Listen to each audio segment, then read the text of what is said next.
एक ऐसी ट्रेजेडी जो दुनिया के लिए सिर्फ एक हेडलाइंस है।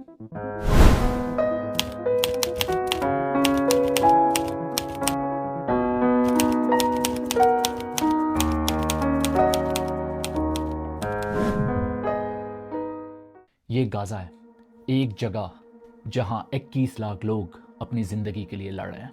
हर रोज हर पल एक नया दुख, एक नया दर्द, भूख, मैलन्यूट्रिशन और मौत का साया। ये कहानी नहीं है, ये एक हकीकत है, एक ऐसी हकीकत जो दिल को चीर देती है। 21 महीने से ये जुल्म चल रहा है। इजराइल ने ह्यूमैनिटेरियन एड को रोक रखा है।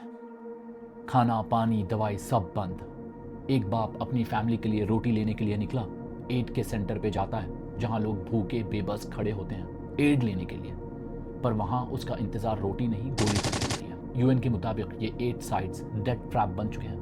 यूनिसेफ का वर्कर ने कहा ये एक सैडेस्ट डेथ ट्रैप है जहां स्नाइपर भीड़ में रैंडमली गोली चला देते हैं हर किसी पे। एक बेबस बाप जो अपनी फैमिली के लिए खाना लेने के लिए गया, लाइन में खड़ा हुआ है, गोली मार दी जाती है। इतना इनह्यूमन। डॉक्टर्स कह रहे हैं हम बच्चों को बचा नहीं पा रहे। स्टेज 5 मैलन्यूट्रिशन वो स्टेज है जहां से वापस आना नामुमकिन है। 80 से ज्यादा लोग, जिनमें 25 से 30 बच्चे भूख से मर चुके हैं। एक माँ अपने बच्चे को दूध नहीं दे पा रही क्योंकि उसके पास खुद के लिए कुछ नहीं है। एक डॉक्टर ने कहा एक दिन हमने देखा हर पेशेंट के सर पे गोली लगी हुई है। अगले दिन हर इंसान जो हॉस्पिटल में आ रहा है उसके सीने पे गोली लगी हुई है। They'd be coming in predominantly with gunshot wounds to the head or the neck, another day to the chest, another day to the abdomen. आप समझ रहे हो, ये कोई जंग नहीं, ये टारगेट प्रैक्टिस है। आईडीएफ के स्नैपर्स खेल रहे हैं। हिंद रजब, एक 6 साल की छोटी सी लड़की, उसके कार पे 400 गोलियां मारी गई। एक मासूम बच्ची जो अपनी जान बचा रही। और ये अकेला वाकया नहीं, एक लड़का 12 किलोमीटर दूर पैदल चल कर गया और वहां उसको गोली मार दी। So the IDF are shooting at the crowd that's leaving. As the crowd left and they would hit the Morag corridor to go west, the IDF would shoot at them, shoot at their feet, shoot over their head. We would shoot at them, shoot at their feet, shoot over their head, shoot into the air. पिछले कुछ महीनों में 2000 से ज्यादा लोग मारे जा चुके हैं सिर्फ खाना लेने की कोशिश में। एक बाप सुबह घर से निकलता है अपने बच्चों के लिए रोटी लेने के लिए, पर रात को घर नहीं लौटता। उसका परिवार इंतजार करता है पर वो कभी वापस नहीं आया। क्यों? क्योंकि 8 साइट्स पे उनको बुलाकर वहां पे उनको गोली मार दी गई। गाजा में ये दहशत का नंगा नाच चल रहा है। हर दिन हर पल लोगों का जीना हराम किया जा रहा है। ये सब क्यों हो रहा है? एक इंसान कुर्सी पे बैठकर ये सब कुछ करा रहा है, बेंजामिन नेतन्याहू, और उसके पीछे अमेरिका का हाथ।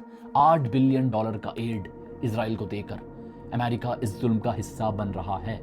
पूरी दुनिया ये देख रही है। हर देश में प्रोटेस्ट हो रहे हैं। गाजा में जो हो रहा है वो स्क्विड गेम जैसा है, एक इनह्यूमन खेल जहां लोगों की जिंदगी से खेला जा रहा है। ये सिर्फ एक वॉर नहीं बल्कि एक छुपा हुआ एजेंडा है, एक बड़ा एक्सपेरिमेंट जो इंसान के दिमाग और बिहेवियर को एक्सट्रीम कंडीशंस में टेस्ट कर रहा है। गाजा एक टेस्टिंग लैब बन गया है जहां अर्बन वॉरफेयर टैक्टिक्स जैसे एड, फूड और मेडिसिन सप्लाईज को ब्लॉक करना, ड्रोन सर्वेलेंस और साइकोलॉजिकल ऑपरेशंस सायोप्स चलाए जा रहे हैं। सायोप्स का मतलब है दिमाग पे अटैक, लोगों को इतना ट्रॉमा देना कि उनका रिएक्शन स्टडी किया जा सके और उस डाटा को डिफेंस इनोवेशन के नाम पे सेल किया जा सके। एक 9 साल की बच्ची अपनी पूरी फैमिली के खत्म होने के बाद रूबल में अपने माँ बाप को ढूंढ रही है। एक ग्रैंडफादर इंसुलिन शॉट्स के लिए हर दिन 10 माइल चलकर जा रहा है और सर्जन्स बिना एनेस्थीसिया के ऑपरेशंस कर रहे हैं क्योंकि ब्लॉकेड ने फ्यूल, इलेक्ट्रिसिटी और मेडिकल सप्लाईज को ब्लॉक कर दिया है। ये सब एक हिडन एजेंडे का हिस्सा है। गाजा के लोगों को एक्सट्रीम कंडीशंस में पुश करके देखा जा रहा है कि इंसान कितना सह सकता है, कैसे रिएक्ट करता है, और ये डाटा एआई और मशीन्स के थ्रू एनालाइज किया जा रहा है। ये एजेंडा क्या है? ये एजेंडा है मिलिट्री टेक्नोलॉजी और साइकोलॉजिकल वॉरफेयर के फ्यूचर को शेप करने का। गाजा का unique environment, dense population, limited resources और स्ट्रिक्ट ब्लॉकेड इसको एक परफेक्ट लैब बनाता है। इजराइल के आईडीएफ और दूसरे ग्लोबल प्लेयर्स इस डाटा को यूज करते हैं to develop AI based surveillance, drone tech और कॉग्निटिव वॉरफेयर टैक्टिक्स। सोर्सेस के मुताबिक आईडीएफ गाजा में लीफलेट, एसएमएस और सोशल मीडिया के थ्रू सायोप्स चलाता है जिससे सिविलियंस और कॉम्बैटेंट्स दोनों के दिमाग पर प्रेशर डाला जा सके। ये टैक्टिक्स जैसे फेक ट्रूप मूवमेंट या डिसइंफॉर्मेशन स्प्रेड करना एनिमी को कंफ्यूज करते हैं और सिविलियंस में डर पैदा करते हैं। ये सब एक बड़े गेम का हिस्सा है। गाजा का सफरिंग एक डाटा पॉइंट बन रहा है जो डिफेंस कंपनीज के लिए $1 बिलियन इनोवेशन का सोर्स है। रिपोर्ट्स के मुताबिक गाजा के चिल्ड्रन में पीटीएसडी, एंजाइटी और डिप्रेशन के काफी सारे केसेस स्काई हाई क्योंकि वो कांस्टेंट वायलेंस, डिस्प्लेसमेंट और लॉस फेस कर रहे हैं। कभी अपने पेरेंट्स को खो दिया, कभी बाप को खो दिया।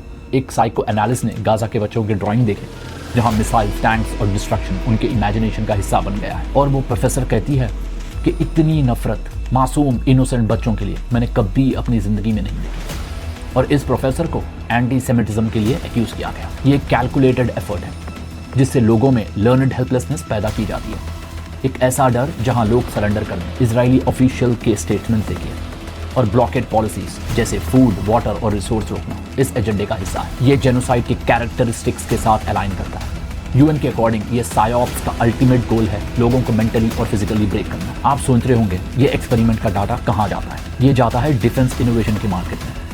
गाजा में tested drones, AI enhance targeting system और cyber warfare tactics global militaries के लिए बेची जाती हैं। ये एक टेस्टिंग ग्राउंड है जहां नए वेपन्स और स्ट्रैटेजीज ट्राई किए जाते हैं और रिजल्ट को सिक्योरिटी सॉल्यूशंस के नाम पे बेचा जाता है। और ये देखो western headlines, Israel रिटेलिएट्स after Hamas war narrative, जिससे दुनिया को ये दिखाया जा सके कि इजराइल अपने कंट्री को डिफेंड कर रहा है। 90% of media is owned by Israeli elites and Jews. असली राज ये है कि गाजा एक टेस्टिंग लैब है जहां ह्यूमन सफरिंग का डाटा कलेक्ट होता है फॉर प्रॉफिट। एल्गोरिदम को ऐसे ट्यून किया जाता है कि तुम्हारे माइंड को नॉर्मल कर सके, तुम पैनिक ना हो।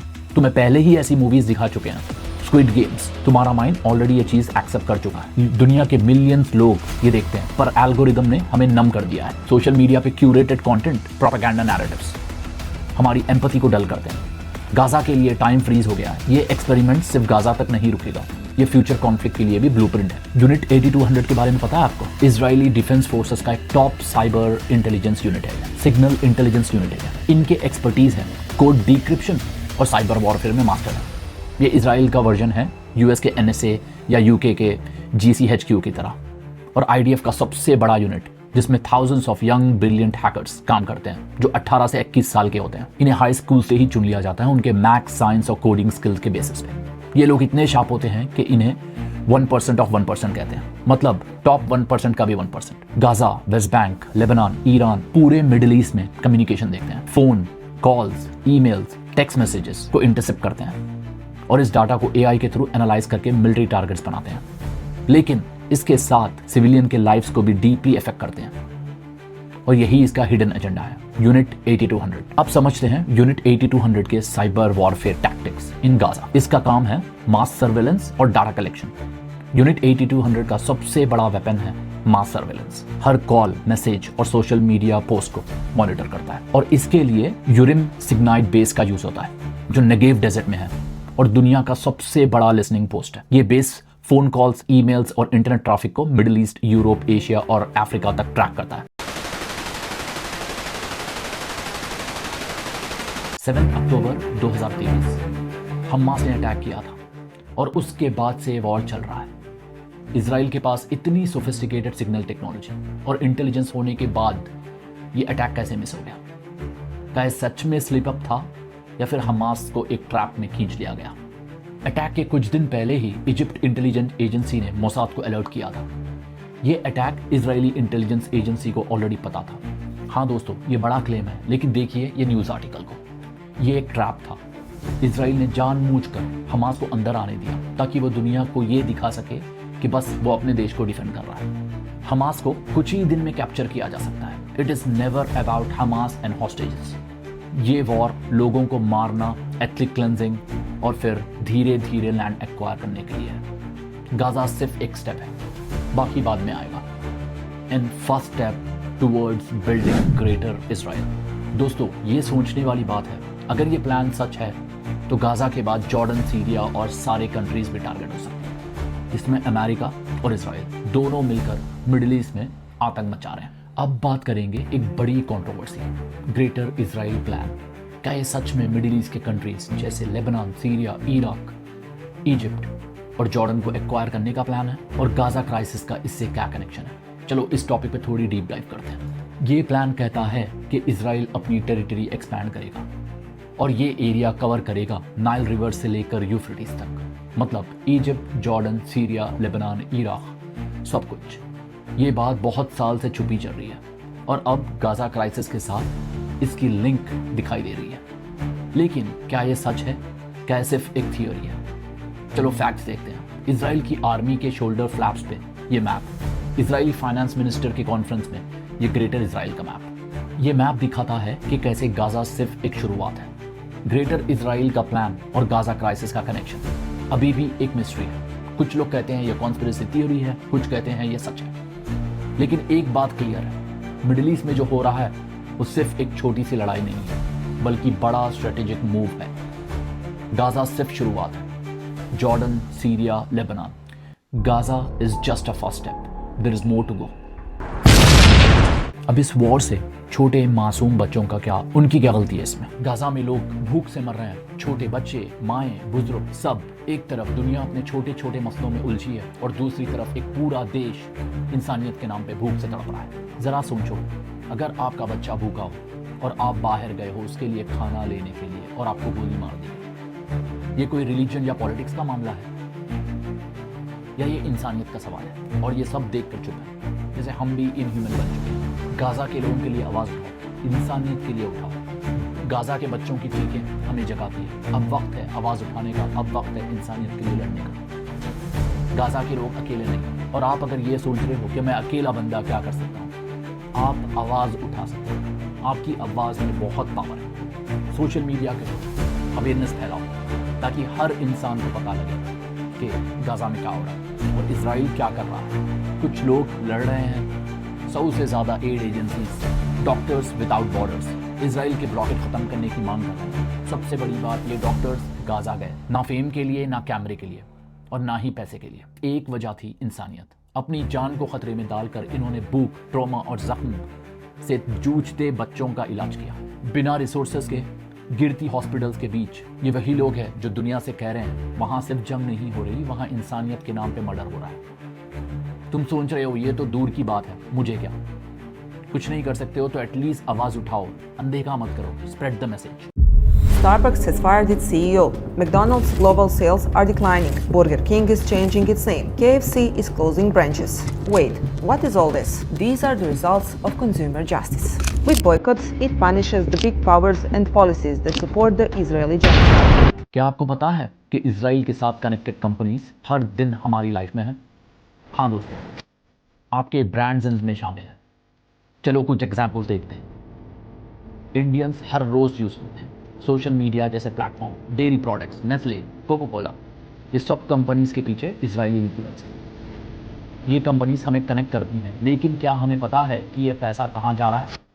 ये ब्रांड्स हर इंडियन घर है। लेकिन ये भी सोचने वाली पॉइंट है, क्या ये कंपनीज इनडायरेक्टली इस प्लान को सपोर्ट कर रही है? ये प्रूफ नहीं, बस ये डिस्कशन पॉइंट। आपकी क्या राय है? कमेंट सेक्शन में बताओ।